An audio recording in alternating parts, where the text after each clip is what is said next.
Hello नमस्कार दोस्तों, study आपसे दूर नहीं चैनल में आप सभी को स्वागत है। आज फिर से नेक्स्ट वीडियो लेकर के आ गए हैं। प्रश्नावली 8.1 त्रिकोणमिति। जितने भी इसमें प्रश्न हैं आप लोग अगर नहीं देखे हैं तो पिछले वीडियो में जाकर के देख लीजिएगा। इसमें हर एक क्वेश्चन वाइज बनाया गया है क्योंकि आपको वीडियो लेंदी नहीं हो जाए। हर एक क्वेश्चन को आप सर्च कीजिएगा, आपको प्लेलिस्ट भी मिल जाएगा और चाहे तो आप लोग बोरिंग फील नहीं करिएगा, कोई स्किप करने की जरूरत नहीं होगी और हर एक क्वेश्चन को डिटेल से मिल सकता है। और इससे पहले आप लोग चैनल पर नए हैं तो चैनल को सब्सक्राइब और वीडियो को लाइक करना ना भूलें क्योंकि आपका मोटिवेशन हमारे लिए बहुत ही इम्पोर्टेंट होता है। चलिए प्रश्न को स्टार्ट करते हैं। और सबसे पहले हम लोग आप लोग को बता दें, ट्राइलिंगुअल इसमें इस्तेमाल होगा लैंग्वेज, क्योंकि आपको हिंदी इंग्लिश भोजपुरी का भी अच्छा से प्रदर्शन मिल सकता है और उसके लिए मैं आपसे माफ़ी चाहूँगा अगर कुछ ऐसा वर्ड निकल जाए जिससे आपको तकलीफ लगेगी। चलिए वीडियो को स्टार्ट करते हैं। सबसे पहले 9 नंबर प्रश्न है, पढ़ लीजिए आप लोग। देखिए, त्रिभुज एबीसी में जिसका कोण बी समकोण है, यानी हमको एक त्रिभुज बनाना है जिसमें बी क्या होगा, समकोण होगा। यदि टेन टेन ए जो है हमारा 1/√3 है तो निम्नलिखित का मान ज्ञात कीजिए। जैसे sine A into cos C plus cos A into sine C, इसका वैल्यू हमको क्या करना है, निकालना है। उसके बाद से दिया है आपका अगला में यहाँ पे दिया हुआ है cos A into sine C, cos A into sine सी, और 2 नंबर क्वेश्चन दिया है कॉस ए इंटू कॉस सी और फिर minus sign A into sine सी। तो चलिए वीडियो को हम लोग स्टार्ट करते हैं और आप लोग देखिए नहीं क्वेश्चन, तो यहाँ भी क्वेश्चन देख लीजिए। और इसमें कह रहा है कि एक ट्रायंगल बनाना है और जिस ट्रायंगल का कोण एंगल क्या होना चाहिए, एक समकोण होना चाहिए। वह कौन सा समकोण होगा, तो एंगल बी जो होगा समकोण होगा और बाकी सब ए और सी आपका ऐसे ट्रायंगल होगा। चलिए वीडियो को स्टार्ट करते हैं। सबसे पहला नंबर क्वेश्चन से हम लोग स्टार्ट करेंगे, ठीक ना। यहाँ पे दिया है आपका साइन ए इंटू कॉस सी, आप प्लस में कर दिया है, प्लस कर दिया है कॉस ए इंटू साइन सी, ठीक ना। और इसी के साथ हम लोग इसको देखिए कितना बेहतरीन तरीका से बनाएंगे, ठीक ना। और इसमें आप लोग को पता होना चाहिए कि जो भी वैल्यू दिया है उसी के साथ हम इस्तेमाल करेंगे। तो सबसे पहले आप लोग यहाँ पे क्या करिएगा, इसका वैल्यू एक निकाल लीजिएगा। यहाँ पे देखिए हम लोग निकालते हैं कि आपका जो दिया है, क्या दिया है, तो दिया है हमारा, दिया है कि tan a is equal to 1/√3 और tan a का वैल्यू कोणीय मान क्या होता है, p/b होता है, ठीक ना। p/b होता है तो पाइथागोरस प्रमेय से हम लोग निकालते हैं। तो कर्ण बराबर हमारा क्या होता है, शुरू से ही आप लोग पढ़े हैं पाइथागोरस प्रमेय, पाइथागोरस प्रमेय, ठीक ना। तो पाइथागोरस प्रमेय से हम लोग क्या करेंगे, प्रमेय से कर्ण निकाल लेंगे, ठीक ना। तो कर्ण हम निकालेंगे तो कर्ण बराबर होता क्या है, लंब स्क्वायर यानी P square plus base square. तो आप बताइए, पी हमारा है 1 का स्क्वायर और इसका है √3 का स्क्वायर।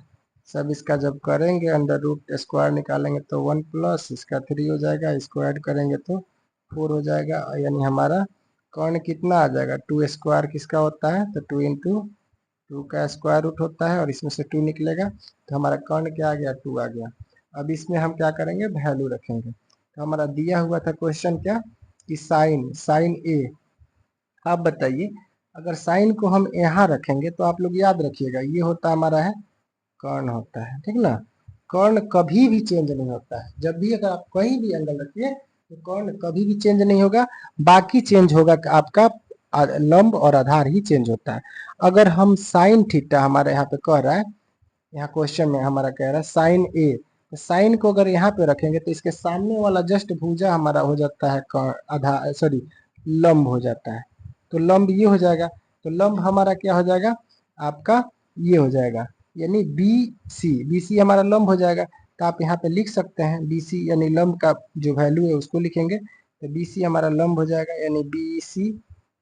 और उसके बाद से हम क्या करेंगे, यहाँ पे होता क्या है, साइन यानी p/h होता है।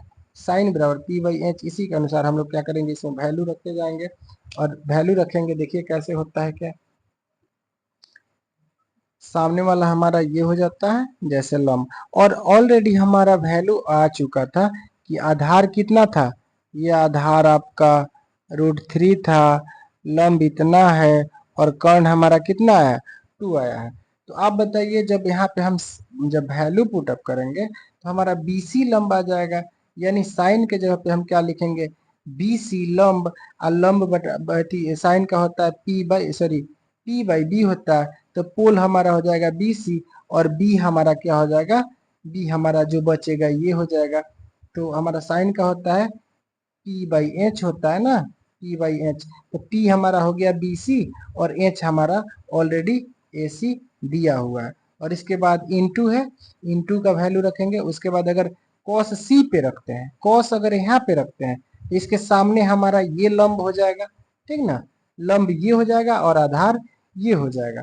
तो आप बताइए, तो B का होता है यानी cos का होता है, cos का होता है B/H, तो हमारा B बताइए आप क्या हो जाएगा भाई मेरे, B। आप सामने वाला तो इसके लिए पोल हो जाएगा, तो B हमारा कौन हो जाएगा, BC हो जाएगा, यानी B हमारा फिर क्या हो गया, BC, और H हमारा ऑलरेडी कर्ण AC दिया हुआ है। उसके बाद फिर यहाँ पे हमारा प्लस दिया है, cos अगर A पे रखते हैं, यानी cos A पे रखते हैं तो इसके सामने वाला ये हो जाएगा आपका लंब, ठीक ना, ये जब लंब हो जाएगा तो जाहिर सी बात है ये क्या होगा, आधार होगा, और cos के लिए होता है B/H होता है, तो B हमारा क्या हो जाएगा, सामने वाला तो आपको पता है कि ये होता है, तो B हम ये लंब हो गया और ये B हो जाएगा, कर्ण तो होता नहीं इसमें, तो B/H यानी B हमारा हो जाएगा 1, यानी B यही ना होता है जी, तो इसके सामने ये तो लंब हो गया, अब B हमारा हो जाएगा क्या, AB, और कर्ण हमारा क्या हो जाएगा, H यानी ऊंचाई हमारा AC हो जाएगा। फिर यहाँ पे इंटू है, अगर साइन यहाँ पे रखते हैं तो साइन के सामने क्या हो जाएगा, ये P हो जाएगा और P हो जाएगा, और उसके बाद से हमको P ही चाहिए था, तो P हमारा कौन हो जाएगा, AB हो जाएगा, और उसके बाद से H हमारा जो है AC यानी यही दिया हुआ है। अब इसके साथ हम लोग इसको क्या करेंगे, इसका वैल्यू इसमें रखेंगे। देखिए आपका ये BC कितना दिया हुआ है, BC हमारा दिया हुआ है √3, और AC हमारा कितना दिया हुआ है, 2 दिया है। इसके बाद मल्टीप्लाई है, BC बराबर √3, और उसके बाद AC हमारा 2 दिया है, फिर प्लस इसको करते हैं, AB हमारा कितना दिया हुआ है, तो 1 दिया है, और AC हमारा 2 दिया है, और AB बराबर फिर 1 दिया है, और AC बराबर हमारा कितना दिया है, 2 दिया है। अब इसको मल्टीप्लाई करेंगे तो ये अंडर रूट से बाहर निकलेगा, अंडर रूट से बाहर निकलेगा तो हमारा 3 हो जाएगा और ये 4 हो जाएगा, और प्लस में ये देखिए इसको मल्टीप्लाई करेंगे तो 1 1 जा 1 और 2 2 जा 4, यानी अब इसका हम क्या कर लेते हैं, एलसीएम निकाल लेते हैं। एलसीएम निकाल लेंगे, 4 4 का एलसीएम 4 होता है, 4 1 जा 4, और 1 में 3 से मल्टीप्लाई करेंगे तो 3 होगा, उसके बाद से 4 1 जा 4, और 1 में 1 से मल्टीप्लाई करेंगे तो 1 होगा, यानी 1 यहाँ पे हमारा आंसर देखिए 4/4, यानी आंसर हमारा क्या हो जाएगा, 1 हो जाएगा, ठीक ना। ये इसीलिए प्रश्न संख्या 1 का आंसर हमारा क्या होगा, 1 होगा। चलिए इसके बाद दूसरा नंबर प्रश्न इसमें देखते हैं। नेक्स्ट प्रश्न हमारा ये दिया हुआ था, इसमें भी हम क्या करेंगे, अगर cos को a मानते हैं तो इसके सामने वाला भुजा हमारा लंब हो जाएगा, और cos का होता है B/H, B हमारा सामने वाला तो छोड़ देंगे, ये लंब, ये हमारा B हो जाएगा, B हमारा कौन हो जाएगा, AB, और AC हमारा ऊंचाई क्या हो जाएगा, कर्ण हो जाएगा। उसके बाद इंटू में अगर C को एंगल रखते हैं, C पर एंगल रखते हैं तो ये हमारा हो जाएगा कर्ण, तो आधार कौन हो गया, तो आधार हमारा हो जाएगा BC। जब BC आधार हो जाएगा तो आपको पता होना चाहिए BC आधार हो जाएगा तो उसके बाद से इसका भी क्या होता है, कर्ण AC ही होगा, माइनस उसके बाद साइन को अगर A पे रखते हैं, साइन को A पे रखते हैं तो ये हमारा लंब हो जाएगा, ठीक ना। जब सामने वाला लंब हो जाएगा तो आपको पता होना चाहिए लंब बराबर होता है कर्ण, यानी P/H होता है, तो P हमारा ऑलरेडी कितना दिया है, BC दिया है, और H जो हमारा है AC है। फिर इंटू अगर C पे रखते हैं, तो C पे रखेंगे तो आपको पता होना चाहिए, जब जैसे ही हम C पे रखते हैं तो इसमें से एक हमारा सामने वाला ये क्या हो जाता है, पोल हो जाता है, यानी लंब हो जाता है, और बाकी ये कर्ण, कर्ण तो हमारा दिया हुआ है। और आपको इतना बात पता होना चाहिए, जब भी जिस कोण को हम लेते हैं तो वहां से हमारा एक आधार और एक शीर्षलंब हमेशा अटैच रहता है, और सामने वाला भुजा जो होता है लंब हो जाता है।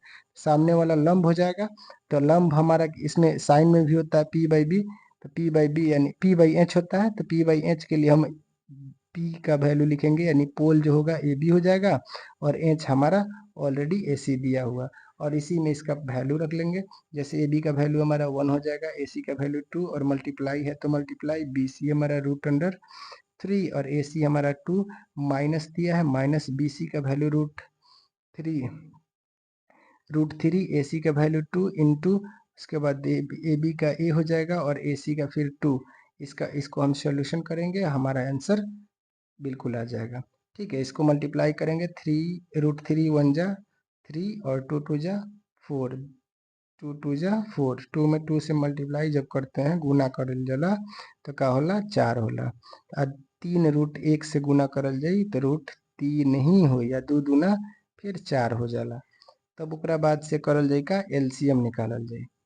ठीक बा, एलसीएम जैसे निकालल जाई तो एलसीएम 4 और 4 के 4 होला, और सेम टू सेम देखिए 3 माइनस √3 का से कि 4 से अगर 4 में भाग कर ले तो 1 आई, 1 में √3 से तो √3 हो, या फिर माइनस के माइनस 4 एकम 4 और 1 में इतना से कर ले तो फिर उतने हुई। अब रउआ बताई -3 में से +3 जाई तो का बची 0, और जब भी कोनो चीज से 0 में भाग दो जाला तो ओकर आंसर होला 0। उम्मीद करतनी सब क्वेश्चन समझ में आयल हुई और वीडियो में बनल रहनी। धन्यवाद, और उम्मीद करतनी कि वीडियो पसंद आयल हुई और सब बढ़िया हुई, और ऐसा काम करी कम से कम लाइक और शेयर दबा के करी, सपोर्ट जैसे मिली हमरो तन सा मोटिवेशन मिली। चलिए मिली मिलतनी नेक्स्ट वीडियो में। Thank you for the watching, best of luck.